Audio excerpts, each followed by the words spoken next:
여러분 최근에 가장 많이 이 회자되고 있는 그런 사건 중에 하나가 이 러시아가 우크라이나를 침공한 그 사건입니다.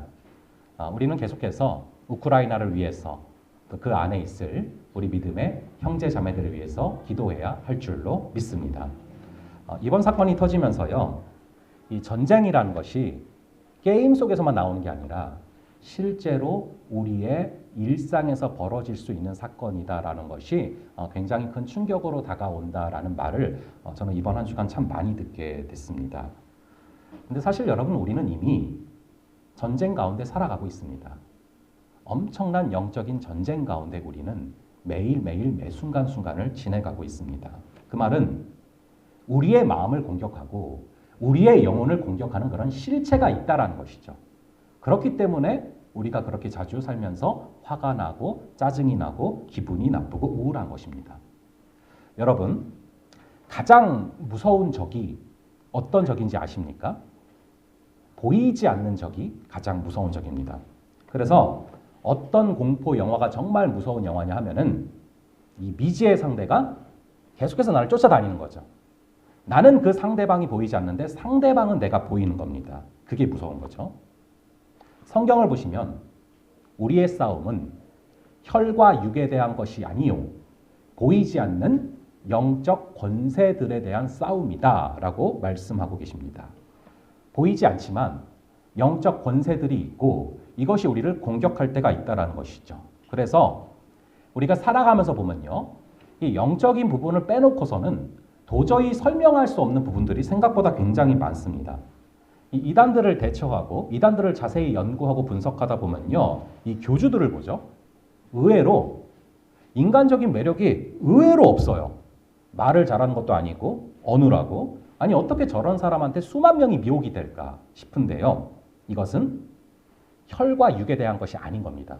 굳이 설명을 하자면은 영적인 이유가 있는 것이죠. 악한 것도 악한 영도 사람을 끄는 힘이 있는 것이죠. 이처럼 영적인 세계가 있다라는 것입니다. 이것을 믿는 사람들만 아는 게 아닙니다. 안 믿는 사람들도 이걸 알고 있어요. 그래서 여러분, 영화들을 보면은, 최근에 유행했던 영화들을 보면은 무엇을 전제로 영화를 만드는 줄 아십니까? 보이지 않는 세계를 전제로 영화를 만들어요. 이 보이는 세계가 돌아가는 것은 보이지 않는 세계가 있기 때문이다라는 것을 전제로 영화들을 만들죠. 그래서 이전 영화로는 매트릭스도 그렇고, 그리고 뭐 어벤져스, 해리포터, 반지의 제왕 이런 모든 것들이 우리가 경험해보지 못한 어떤 명확한 세계관을 가지고 있고 그 세계관에 따라서 시리즈를 만들어가는 것들을 바라보게 됩니다. 우리가 사는 세계 말고 또 다른 보이지 않는 세계가 있다는 것을 헐리우드 영화에서도 알고 있다는 것입니다. 자, 그렇게 보이는 세계가 있지만 보이지 않는 세계가 반드시 있습니다. 그게 무엇이냐? 바로 영적인 세계입니다. 그래서 우리는 이 영적인 세계에서 분명히 승리를 해야 되는데요. 그 승리할 수 있도록 주신 무기가 무엇이냐? 그것이 바로 기도라는 것입니다. 여러분들이 이 출애굽기를 보시면은 이스라엘이 아말렉과 전투하는 그 장면이 나오지 않습니까? 근데 잘 아시는 것처럼 승패는 기도에 달려 있습니다. 이 모세가 팔을 들고 기도를 하면은 실제 현장에서 여호수아가 이기는 거예요. 근데 모세가 기도하다가 너무 힘이 들어서 기도하는 팔이 내려오면은 실제 현장에서 여호수아가 밀립니다. 이처럼 기도가 실제로 승패를 좌우한다라는 것을 성경은 명확하게 강조하고 있죠. 여러분이 잘 아시는 가룟 유다와 베드로가 있습니다. 둘 다 예수님을 배신했고 둘 다 예수님을 배반했습니다. 그런데 가룟 유다는 자살을 했고요. 베드로는 다시금 돌이켜서 주님께로 돌아가고 회개하고 주님의 제자가 되는 것을 바라보게 됩니다. 무엇이 그런 차이를 가져옵니까? 베드로가 배신하기 전에 이런 구절이 나옵니다. 우리 누가복음 22장 31절과 32절 한번 화면에 띄워주실 텐데요. 22장 31절과 32절 이 두 구절에 사실은 정확한 답이 나와 있어요. 이 두 구절을 한번 함께 한 목소리로 읽어보도록 하겠습니다. 시작. 시몬아 시몬아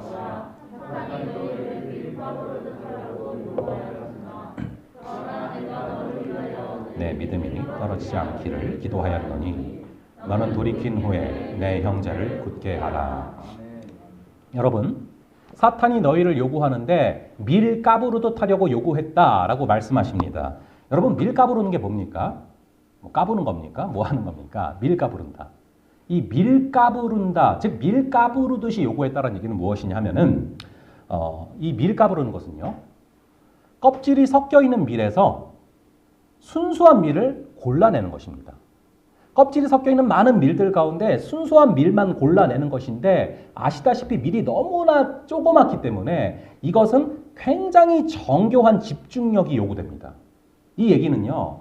사단이 우리를 공격할 때 그냥 지나가면서 대충 툭툭 치고서 그냥 지나가는 게 아니라 마치 논문을 쓰듯이 밀을 까부르듯이 정교하게 집중하면서 우리를 분석해서 어떻게 하면 넘어뜨릴 수 있을지 무엇에 약한지를 굉장히 장시간 집중적으로 바라보면서 우리를 공격해 온다라는 것을 말씀하시는 것이죠. 그런데 그게 전혀 문제가 될 게 없는 것은요. 예수님이 무엇을 하셨습니까? 32절에 보니까 내가 너를 위하여 너의 믿음이 떨어지지 않기를 기도하였노니 너는 돌이킨 후에 내 형제를 굳게 하라. 예수님이 뭐를 하셨습니까?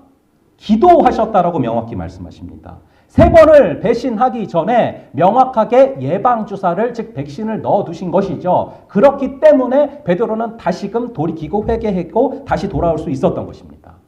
기도가 있으니까 영적 전투에서 승리할 수 있는 것이죠. 이처럼 기도는 영적 전투에서 너무나 강력한 무기인 줄로 믿습니다. 그래서 우리는 기도를 해야 살아나고 기도를 해야 승리할 수 있는데요. 오늘 읽은 누가복음 18장을 보시면 그 기도를 어떻게 해야 되는가 그것을 정확하게 말씀해 주고 있습니다. 우리 한번 오늘 본문에 이 누가복음 18장 1절의 말씀, 누가복음 18장 1절의 말씀을 한번 저와 여러분들 함께 읽어보도록 하겠습니다. 시작. 예수께서 그들에게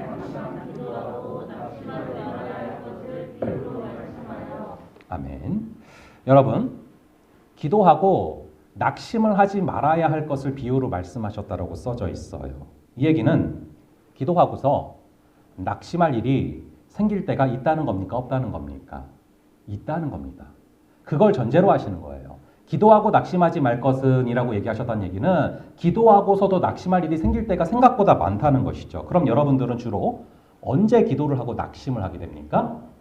기도를 했는데 아무런 응답이 없을 때, 기도를 했는데 아무런 변화가 없는 것 같을 때 우리는 정말 낙심이 될 때가 있지 않습니까? 그래서 우리 예수님께서는 그럴 때가 너무나 많다라는 것을 이미 아시고 오늘 비유를 말씀하시는데 여러분 2절부터 8절까지를 한마디로 요약을 해보자면은 기도할 때 진득하게 기도하라는 것입니다. 기도할 때 끈질기게 기도하라는 것입니다. 여러분 누가복음 11장에도 보시면은요. 구하라, 찾으라, 두드리라 그러면은 얻게 되고 열릴 것이다 말씀하시는데 거기 나오는 시제가 다 헬라어로 현재 진행형입니다. 구하는데 지금 계속 구하라는 거예요. 찾는데 계속해서 찾으라는 것입니다. 두드리는데 계속해서 쉬지 않고 두드리라라는 것이죠. 그런 말씀을 하고 있습니다. 그럼 오늘날은요. 이 패스트푸드 시대 아닙니까? 모든 게 빨리 나와야 되잖아요. 그래서 기도도 진득하게 하지 못하고 빨리 해치워 버리려고 하는 그런 당연한 시대적 흐름 가운데 우리가 지내고 있습니다. 하지만 그러면 안 된다는 것이죠. 여러분들이 너무나 잘 아시는 것처럼 이 좋은 한약은 시간을 충분히 들여서 다리지 않습니까? 뭐 한약까지 안 가도요. 감기 걸렸을 때 여러분 이 삼계탕을 푹 삶아 먹으면 감기가 바로 낫지 않습니까? 제가 닭띠라 저만 그런 걸 수도 있는. 예. 그러니까 이제 그런 식으로 뭔가를 푹 삶아 먹고 아니면 한약을 푹 다리면은 정말 좋은 약이 된다라는 것을 우리는 삶에서 너무나 많이 뭐 매실 장아찌 모르는 것도 그렇고요. 이걸 너무나 잘 알고 있지 않습니까? 그처럼 기도는 충분한 시간을 들여야 된다는 것입니다. 그래서 여러분 이 2절의 말씀을 한번 볼게요. 오늘 본문 2절의 말씀 한번 함께 읽어보겠습니다. 시작. 이르시되 어떤 도시에 하나님을 이 재판장이요. 하나님을 두려워하지 않고 사람도 무시해요. 아주 나쁜 사람이죠. 근데 과부가 이 사람한테 와서 무엇을 얘기하냐면은 계속 자기의 원한을 풀어달라고 하소연을 하는 거예요. 그러니까 나쁜 재판장임에도 불구하고 계속 하도 끈질기게 요청을 하니까 귀찮아서 그것을 들어줬다라는 것입니다. 하물며 선한 하늘 아버지께서 사랑하는 자녀들의 요구를 들어주시지 않겠냐, 당연히 들어주시지 않겠냐라고 예수님께서 말씀하시는 것이죠. 여러분, 믿는 자의 기도는 한 톨도 땅에 떨어지지 않음을 믿으시기 바랍니다. 우리 주님께서는 반드시 기도에 응답을 하십니다. 그런데 기도에 당장 응답을 하시지 않을 때가 너무나 많죠. 시간이 걸리게 하시고요. 기다리게 하시고요. 그러면서 우리의 믿음이 커지게 하시고 그러면서 우리라는 사람 자체를 변화시키실 때가 얼마나 많습니까? 여러분 사도행전 1장 8절에 보시면은 여러분들이 잘 아시는 오직 성령이 너희에게 임하시면 너희가 권능을 받아서 예루살렘, 온 유대, 사마리아 땅 끝까지 이르러 내 증인이 되리라 라고 말씀하셨어요. 예루살렘이 바로 거기 기도하고 있는 곳이었고 그 다음에 온 유대, 사마리아 땅 끝까지 가려면은 쫙쫙 멀리 나가야 되잖아요. 그래서 예수님은 그 말씀을 하신 다음에 우리 하나님께서는 그 말씀을 하신 다음에 그러니까 너희들이 그 사명을 줬으니까 빨리 튀어나가 빨리 땅 끝으로 나가라 라고 하지 않으셨어요. 어떻게 말씀하십니까? 예루살렘을 떠나지 말고 기도하면서 약속하신 성령을 기다려라 라고 말씀하셨어요. 성령이 충만히 임할 때까지 기도하면서 기다리라는 것이죠. 여러분, 아무리 10년이 걸릴지라도 충분히 기도하고 충분히 성령의 임재를 체험한 후에 나가면 10분만 해도 이 일이 해결될 때가 있어요. 근데 거꾸로 급한 마음에 10분 기도하고 그냥 바로 튀어나가면 10년이 걸려도 안 될 일은 안 되는 것입니다. 여러분, 기도가 그만큼 중요하다는 것을 꼭 기억하실 수 있기를 간절히 바랍니다. 저희 교회가 이제 궁극적으로 가게 될 곳이 덕계역 근처인데요. 저는 그곳으로 저희가 본격적으로 가기 전에 이곳에서 1년가량의 시간을 허락하신 선하신 이유가 분명히 있다라고 믿습니다. 충분히 기도하면서 충분히 하나님의 임재를 체험하도록 허락하신 기간인 줄로 믿습니다. 그러고서 그곳으로 갔을 때 하나님이 직접 일하시는 것을 눈으로 목도하게 될 줄로 믿습니다. 제가 이 경기도 양주로 오게 돼서요. 두세 달 동안 눈을 정말 많이 봤어요. 제가 작년까지만 해도 이 대구에 살았기 때문에요. 눈을 거의 못 봤거든요. 제가 5년 동안 봤던 눈의 양보다 양주에서 한 달 동안 봤던 눈의 양이 훨씬 많습니다. 그만큼 이제 여기가 눈이 참 많이 온다라는 것들을 제가 보게 되고 눈 오는 걸 많이 봤는데요. 하루는 이제 그걸 보게 됐어요. 이 소리 없이 쌓이는 눈이 힘이 없어 보이잖아요. 이 하늘에서 눈이 내리는데 뭐가 힘이 있습니까? 근데 그 소리 없이 쌓이는 눈이요. 조용히 쌓이고 그게 조용히 굴러가다 보면요. 엄청나게 강력한 눈덩이가 돼서요. 나뭇가지를 부러뜨리는 그런 눈덩이가 됩니다. 기도가 바로 그런 것입니다. 소리가 없이 쌓이지만 소리 없이 쌓이는 강력한 내공이 바로 기도인 줄로 믿습니다. 이 쌓여진 기도는 어디를 가지 않기 때문에 미리 모여있는 저희가 미리 앉히게 하신 저희가 진득하게 기도하면은 분명히 하나님의 강력한 역사를 어떠한 것도 막을 수 없는 강력한 눈덩이 같은 하나님의 역사를 경험하게 될 줄로 믿습니다. 하나님은 그 지역에 부흥을 주시기 전에 반드시 먼저 기도의 용사를 세우십니다. 역사적으로 항상 동일한데요. 심판이 오기 전에는 파수꾼들이 잠들어 있는데 부흥이 오기 전에는 파수꾼들이 깨어서 기도하는 것을 보게 됩니다. 여러분, 이 기도의 용사는 하늘의 문을 여는 그런 사람들입니다. 얼마 전에요. 저희 가정이 어떤 아파트를 좀 놀러 가게 됐는데 여러분들 잘 아시는 것처럼 입주민이 아니면은 그 현관문에서 이게 문이 딱 잠기면은 뭐 다시 연락해야 되고 좀 복잡하잖아요. 근데 좀 어떤 일이 있었냐면요. 이제 앞 사람이 딱 지나갔어요. 그럼 열려 있잖아요. 그때 가면 편하지 않습니까? 근데 앞 사람이 좀 훨씬 앞에 있었기 때문에 이게 잠기려는 찰나였어요. 그런데 저희 아내가 굉장히 민첩하게 가더니 이 다리를 탁 이렇게 집어넣는 거예요. 다리를 거의 잠기는 순간에. 그래서 다리를 탁 넣었더니 틱 하고 다시 열리더라고요. 그래서 저랑 아이들이 편하게 들어갔습니다. 근데 제가 그걸 바라보다가 기도하는 사람이 바로 저런 사람입니다. 여러분, 기도하는 사람은 닫혀져가는 하늘의 문도 여는 역사가 임하게 될 줄로 믿습니다. 그럴 때 우리의 믿음에 정말 이제 동료들도 함께 하늘의 문이 열려서 주님이 주시는 은혜를 체험하게 되는 역사가 임하게 될 줄로 믿습니다. 문 하나 열린 거 가지고 굉장히 대단하게 얘기했는데, 저는 근데 그 하늘의 문이 열리는 것이 바로 기도하는 사람에게 임하는 역사다라는 것이 이상하게 마음속에 확 와닿더라고요. 이 하늘의 문이 열리기 위해서는 우리가 반드시 오늘 본문에 나오는, 우리가 읽진 않았지만 뒤에 나오는 이 15절부터 17절까지를 좀 마음에 새기셔야 되는데요. 저희 한번 15절부터 17절, 오늘 읽은 바로 뒤에 나오는 구절인데요. 이 세 구절을 한번 저희가 함께 한 목소리로 읽어볼게요. 15절, 16절, 17절. 15절을 제가, 16절을 여러분이, 그리고 17절을 함께 읽을게요. 제가 먼저 읽겠습니다. 사람들이 예수께서 만져주심을 바라고 자기 어린 아기를 데리고 오매 제자들이 보고 꾸짖거늘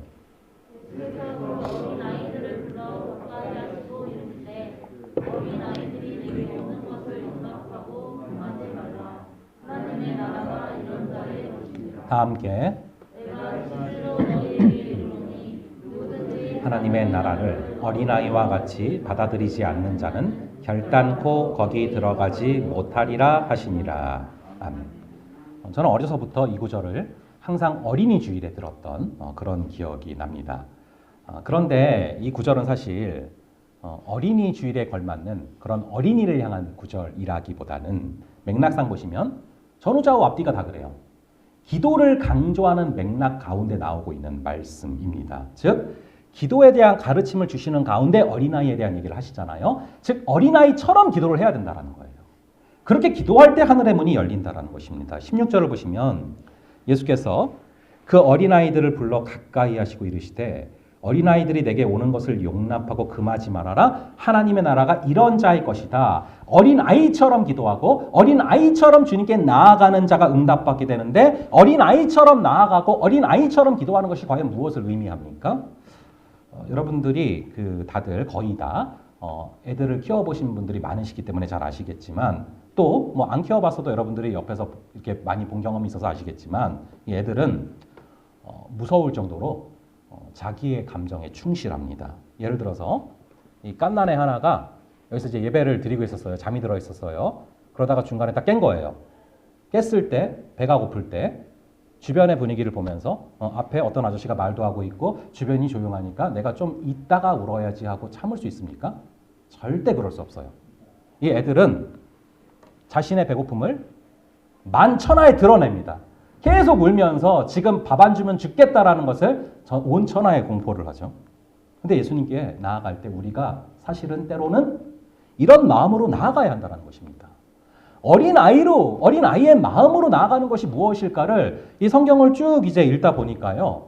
바로 근처에 이걸 잘 설명을 해 놓으셨더라고요. 우리 한번 18장 37절부터 39절을 한번 볼게요. 여기 보니까 한 맹인이 나오거든요. 이 사람을 보다 저는 어린아이 같이 나아가는 게 이런 모습이다라는 게 확 와닿았었어요. 우리 한번 37절부터 39절도 37절 제가 38절 여러분들이 39절 함께 읽을게요. 자, 먼저 읽겠습니다. 그들이 나사렛 예수께서 지나가신다 하니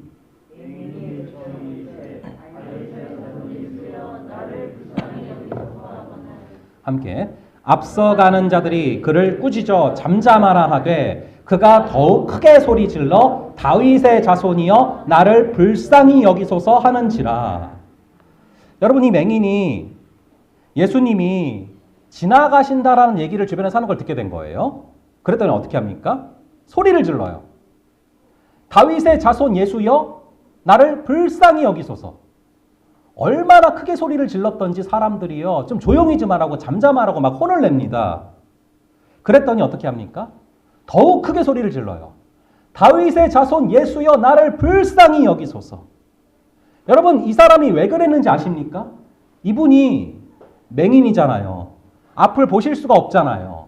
그런데 앞에 어떤 사람들이 얘기가 들린 거예요. 예수님이 지나간다 그랬더니 이 사람은 볼 수가 없으니까 이 예수님이 지나가 버리고 그냥 없어져 버리면 큰일 날 것 같은 거예요. 그러니까 다윗의 자손 예수여 나를 불쌍히 여기소서 소리를 지르는 것입니다. 그 예수님을 붙잡고 싶은 거예요. 내가 못 보는 사이에 지나갈까 봐 그게 너무 절박해서 꼭 붙잡고 싶어서 주변에서 아무리 소리를 지르지 말라고 혼을 내도 더 크게 소리를 지르는 것입니다. 이 절박한 마음, 주변에 어떤 체면을 차릴 수 없을 정도로 절박하게 외치는 그 마음이 어린아이 같은 마음으로 예수님을 찾고 기도하는 것이죠. 그러니까 결국에 예수님이 너무 감동을 받으셔서 뭐라고 물어보십니까? 내가 너에게 무엇을 하여 주기를 원하느냐? 저는 이번 한 주간 이 맹인이 참 부러웠어요. 예수님이 우리에게 나타나셔서 우리가 너무 절박하게 찾으니까 나타나셔서 내가 뭐 해줄까? 물어보시면 얼마나 좋겠어요? 저는 그러시지도 않았는데 그럼 내가 뭐라고 대답할까? 이걸 고민을 많이 해봤거든요. 여러분, 우리가 어린아이처럼 절박하게 예수님을 찾을 때 주님께서는 감동하셔서 내가 너한테 무엇을 해줄까? 물어보실 정도로 감동하시는 그 길이 바로 어린아이처럼 절박하게 찾는 것임을 믿으시기 바랍니다. 근데 저부터가 그래요. 이게 나이가 들어가면 들어갈수록 또 이것저것 아쉬운 게 없어지면 없어질수록 하늘의 음식을, 하늘의 양식을 또 예수님에 대해서 너무나 쉽게 생각합니다. 이 맹인의 주변 사람들이 그랬어요. 뭐 오늘만 날인가? 또 예수님 또 만날 날 있을 텐데 또 지나가실 텐데. 그렇기 때문에 절박하지 않았던 것입니다. 이것이 어쩌면 저는 이번 한 주간 저의 모습일 수 있고 우리의 모습일 수 있다는 생각을 했습니다. 뭐 오늘만 주일인가 매주 오는 주일인데 이런 마음이 든다면 우리는 어느덧 어린아이 같은 마음이 없어졌고 어느덧 너무 쉽게 어른이 돼버린 것입니다. 어린아이 같은 마음이 있어야 됩니다. 여러분, 이 혈루병 앓는 여인, 그래서 예수님의 옷자락을 만진 그 여인을 여러분들 잘 아시지 않습니까? 이 혈루병은 부정한 병이라서 사람들에게 나와 있는 모습이 발각되면 사실 죽을 수도 있는데 이 혈루병 여인은 너무나 간절하게 어린아이처럼 예수님을 찾았기 때문에 어떻게 합니까? 첩첩이 쌓인 그 군중들을 뚫고 들어가서 예수님의 옷자락을 잡지 않습니다. 예수님을 너무나 어린아이처럼 간절히 원하고 의에 줄이고 목이 말랐더니 이 여인은 거룩한 상상력을 발휘하게 돼요. 그것이 무엇인지 아십니까? 이 당시 사람들이 다 갖고 있었던 생각은 거룩과 부정이 만나면 이 부정한 자는 모두를 오염시킬 수 있다. 이 부정한 자와 접촉하게 되면 이 전가의 개념을 다 그렇게 생각했단 말이에요. 더러워질 수 있고 오염될 수 있다. 근데 이 여인은 거꾸로 생각을 했어요. 거룩한 상상력이 발휘됐습니다. 내가 예수님의 옷자락이라도 만지면 그분의 거룩이 나의 부정함을 뒤덮을 거야. 그분의 거룩이 나의 부정함을 전염시킬 거야. 이것이 어린아이 같은 마음으로 주님을 간절히 원했기 때문에 주어진 상상력이며 그렇기 때문에 회복이 임하게 된 줄로 믿습니다. 이 어린아이 같은 갈망은 지금이 아니면 안 되는 거예요. 매번 그냥 오는 주일이 아니라 지금 이 순간 나를 잡아주시지 않고 지금 이 순간 나를 만나주시지 않으면 하나님 저는 살아갈 수가 없습니다. 이런 어린아이 같은 간절한 열망으로 나아갈 수 있는 그렇게 기도할 수 있는 저와 여러분 되시기를 간절히 바랍니다. 그래서 주님은 천국은 침노하는 자의 것이다 라고 말씀을 하신 것입니다. 우리가 이렇게 어린아이 같은 배고픔과 목마름으로 주님께 나아갈 때 천국을 우리에게 주시는 줄로 믿습니다. 제가 그 캐나다에서 유학을 하면서 정말 인상 깊었던 순간이 하나 머리에 딱 남아있는 순간이 있어요. 제가 이렇게 방학 때 현지 캐네디언 교회들을 좀 탐방할 기회들이 있었어요. 그래서 그 주변에 있는 이제 캐네디언 교회들을 쭉 다녀봤습니다. 앵글리칸 철치, 배프티스트 철치, 펜타코스탈 철치 다 다녀봤는데 우리가 생각하는 것보다 굉장히 북미 교회 중에서도요. 또 이제 북미 이제 외국 분들이 하시는 교회들 중에서도 뜨거운 교회가 정말 많아요. 제가 이 펜타코스탈 철치에서 정말 좀 큰 충격을 받았어요. 저녁 예배였는데 우선은 이제 저희 교회처럼 찬양이 뜨거웠어요. 예, 그래서 주로 흑인 분들이 많으셨는데 찬양이 엄청 뜨거웠어요. 왜 아시잖아요. 왜 우리 흑인 분들이 찬양하실 때 덩실덩실하면서 왜 이런 그래서 이제 뭐 요즘 말로 그루브라고도 하고 뭐 힙하게 그렇게 해서 막 찬양을 정말 뜨겁게 하고 나서 그 다음에 이제 목사님이 한번 나오셔서 쭉 설교를 하셨어요. 그리고 이제 성경을 쭉 덮으셨는데 그 순간 성도분들이 다 같이 외치는 거예요. More, more, more. 물 달라는 게 아니에요. 이게 더 달라는 거예요. 더 달라고. 제가 어릴 때부터 교회를 다녀봤지만 설교를 듣고서 앵콜을 외치는 걸 제가 그날 처음 봤어요. 이때 성도들이 말씀에 목말라 있던 모습, 주님의 말씀을 받지 않고는 돌아가지 않겠다는 그 모습, 그게 저한테 너무 큰 충격으로 다가왔어요. 제가 그날 밤 참 저를 많이 되돌아보고 회개했던 순간들이 있습니다. 나는 저 사람들만큼, 저분들만큼 말씀을 영적으로 배고파하고 있는가? 내가 날마다 말씀을 읽는다고 하지만 설교를 만들어내야 돼서 기계적으로 읽고 있는 건 아닌가? 내가 정말 배고파해서 저렇게 말씀을 읽고 있는가? 그때 그분들은요, 저로 하여금 제가 영적인 거식증에 걸려 있다는 것을 보게 해주셨습니다. 그리고 어쩌면요, 여러분들도 이 병에 걸려 계실지 몰라요. 여러분, 영적인 거식증이 무엇입니까? 우리가 다이어트 할 때요, 무조건 굶어서 빼면 큰일 납니다. 왜냐하면은 물론 살은 빠지겠지만 굶어서 이게 왜 거식증이 막 일부러 안 먹고 계속 안 먹고 막 토해내고 막 이런 거잖아요. 그래서 이게 뭐 일주일, 10일, 15일이 막 지나가고 하다 보면은 굉장히 특이한 현상들이 나타나는 사람들이 있어요. 뭐냐면은 밥을 안 먹으면은 배가 고파야 되잖아요. 근데 어느 일정 순간을 넘어가 버리면요, 배가 고프질 않은 거예요. 그러니까 배고픔을 느끼게 하는 센서 자체가 망가지는 거예요. 근데 그래서 괜찮은 게 아니라 속이 완전히 병들어가는 것이죠. 우리의 영혼도 마찬가지입니다. 우리의 영혼이 너무나 건강하게 영적으로 살아있을 때를 한번 생각을 해보시죠. 누가 시키지 않아도 그렇게 말씀을 읽고 싶고요. 그렇게 말씀을 듣고 싶고요. 그렇게 그게 맛있어요. 계속 읽고 싶어요. 막 말려도 읽고 싶어요. 그래서 모든 성경은 하나님의 감동으로 된 것으로 교훈과 책망과 바르게 함과 의로 교육하기에 유익하니 이는 하나님의 사람으로 온전하게 하며 모든 선한 일을 행할 능력을 갖추게 하려 함이라. 이 말씀이 이루어져요. 말씀을 먹다 보니까 온전하여지고 모든 선한 일을 행할 능력이 전에는 없었는데 생깁니다. 그런데 어느 날부턴가 하루 이제 게을러져서 하루 안 읽어요. 다음 날 돼서 이제 좀 읽어야 되지 않을까라는 생각이 드는데 그걸 또 애써 참아요. 저희가 그런 거 절제 잘하지 않습니까? 그래서 이걸 막 절제하고 다음 날 또 생각이 드는데 안 들어요. 안 봐요. 그러다 보니까 어느 순간부터 이제는 성경을 안 읽으면서 사는데 아무렇지가 않아요. 배고픔이 없어요. 읽고 싶지도 않아요. 이젠 거꾸로 말씀을 모여서 이제 들으려고 하면 오히려 알러지 현상이 생기죠. 듣기 싫은 거죠. 간절히 바라기는 영적인 거식증을 극복하고 영적인 배고픔을 회복할 수 있는 그런 저와 여러분 될 수 있기를 간절히 바랍니다. 우리가 기도하지 않고도 말씀을 읽지 않고도 아무렇지 않다. 배고프지 않다.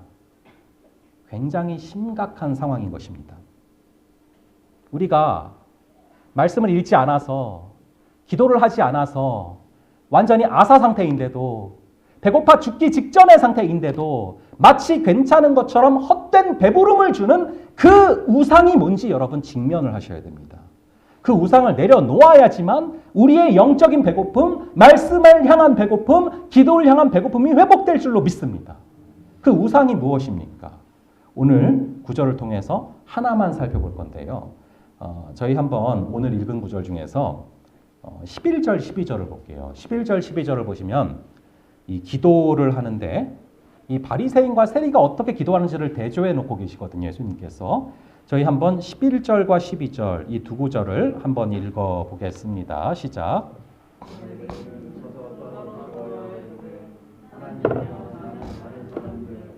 도색, 불의, 간음을 하는 자들과 같지 아니하고 이 세리와도 같지 아니함을 감사하나이다. 나는 일에 2번씩 금식하고 또 소득의 11조를 드리나이다 하고. 자, 이게 기도예요. 옆에 세리가 앉아 있는데 하나님, 이 세리와 같지 아니함을 감사합니다. 이렇게 기도를 하고요. 또 무슨 기도를 합니까? 하나님, 나는 일주일에 2번 금식 기도합니다. 하나님, 나는 11조를 했습니다. 크게 기도해요. 그래서 뭐 어쩌라는 겁니까? 이게 무슨 기도입니까? 이건 하나님한테 하는 기도가 아니죠.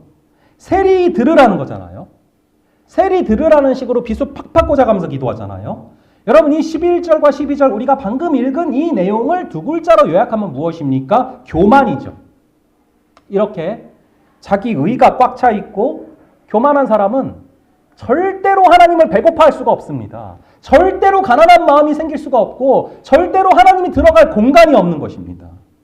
반면에 세리의 기도가 어떻습니까? 우리 누가복음 18장 13절 이 세리의 기도를 한번 읽어볼게요. 18장 13절 함께 읽어보겠습니다. 시작. 세리는 멀리 서서 감히 눈을 들어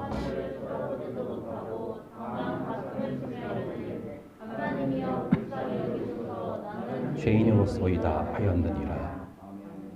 이걸 딱 두 글자로 요약하면 뭡니까? 아까 바리새인의 기도가 교만이었다면 이건 두 글자로 겸손이죠.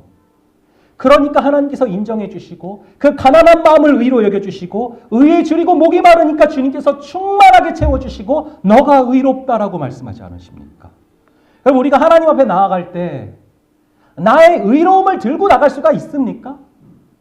여러분, 저희 중에서 누가 한 명이 좀 많이 의로운 편이라고 생각을 해봅시다. 그 사람이 자기의 의로움을 들고 하나님 앞에 나갈 수가 있겠습니까? 하나님은 의 그 자체세요. 그래서 우리가 눈으로 볼 때 아무리 의로워 보일지라도 하나님 앞에서 나의 의를 갖고 나갈 수가 없는 것입니다. 하나님 앞에는 무엇을 가지고 나아갈 수 있느냐? 나의 의로움을 갖고 나가는 게 아니라 하나님 앞에 나아갈 때는 나의 죄인됨, 나의 병자됨, 나의 연약함, 나의 지극히 죄악의 그 모습들을 가지고 있는 모습 그대로 나가는 겁니다. 그러니까 감히 내가 하나님 앞에 나갈 수가 없잖아요. 그러니까 십자가를 붙들게 되는 것입니다. 우리가 하나님 앞에 나갈 때 십자가 뒤에 숨어서 겨우 나갈 수 있는 것입니다. 그런데 주님께서는 그렇게 나의 비참함 때문에 가슴 아파하는 그 모습을 의로 여겨주시며 의에 줄이고 목이 마른 자를 배부르게 해주신다라는 것입니다. 의에 줄인 자는 복이 있나니 저희가 배부름을 얻을 것이며 우리로 하여금 헛된 배부름을 주는 그 교만을 십자가에 못 박고 의에 줄이고 목이 말라서 예수님을 정말 보고 싶어서 말씀이 정말 배가 고파서 기도가 정말 간절해서 주님 앞에 나아가는 그런 배고픔이 회복되는 그런 어린아이처럼 나아갈 수 있는 그런 저와 여러분들 되시기를 간절히 바랍니다. 저희 함께 찬양하고 기도하겠는데요. 찬양하실 때 아버지, 우리가 예수님을 향한 그 갈망이, 예수님을 향한 그 배고픔이, 예수님을 향한 그런 어린아이 같은 절박한 심정이 회복되게 하여 주시옵소서라는 마음으로 예수님을 더 사랑하게 하여 달라고 우리 함께 기도하고 찬양하겠습니다.